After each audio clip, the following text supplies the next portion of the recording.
दादी काम्यार से कुछ ऐसी बातें कहना चाहती थी जो वो फोन पर बता नहीं सकती थी, लेकिन उससे पहले ही कुछ ऐसा हो गया जिसने सब कुछ बदल कर रख दिया। अब देखो, दादी सीधे काम्यार को कॉल करेगी और उससे कहेगी, बेटा जल्दी घर आ जाओ, मुझे तुमसे कुछ जरूरी बातें करनी है। दादी की ये बातें सुनकर काम्यार कुछ देर के लिए हैरान हो जाएगा। वह सोचने लगेगा कि आखिर ऐसा कौन सी बात है जो दादी फोन पर नहीं बता सकती है।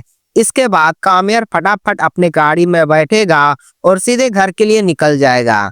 घर पहुंचते ही वह सीधा दादी के कमरे की तरफ जाएगा। जैसे ही दरवाजा खोलेगा उसका पैरों तले जमीन खिसक जाएगी, क्योंकि दादी जमीन पर गिरी हुई बेहोश पड़ी होगी। काम्यार का हालत देखकर आयरा भी घबराकर वहां दौड़ी चली आएगी। दोनों मिलकर तुरंत दादी को उठाएंगे और बिना देर के उन्हें अस्पताल ले जाएंगे। आयरा तुरंत सोहेल को कॉल करके दादी की हालत के बारे में बताएगी। अस्पताल पहुंचते ही नर्स दादी को इमरजेंसी वार्ड में ले जाएगी। बाहर काम्यार और आयरा बेचैनी से बैठकर डॉक्टर की रिपोर्ट का इंतजार कर रहे होंगे। काम्यार के दिमाग में बस एक ही बात बार बार घूम रही होगी, दादी मुझसे ऐसी कौन सी बात करनी चाहती थी जिसकी वजह से ये सब हो गया। तभी इरफान साहब अपने पत्नी के साथ अस्पताल पहुंचते हैं। काम्यार और आयरा को एक साथ देखकर वह घबराते हुए पूछते हैं, सब ठीक है ना? आयरा जवाब देती है, अम्मी दादी का तबीयत अचानक बिगड़ गई है, इसलिए हम इन्हें अस्पताल ले आए हैं। तभी नर्स बाहर आती है और कहती है, काम्यार कौन है? आपकी दादी को होश आ गया है, वह आपको बुला रही है।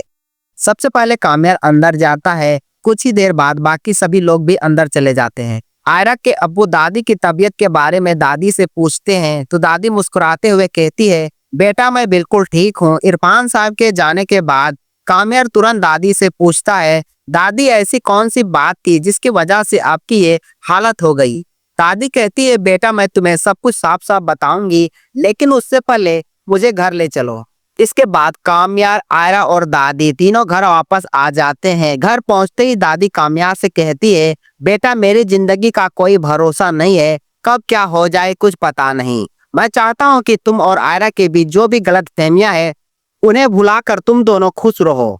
और हाँ काम्यार, आयरा को दिल से अपनाना।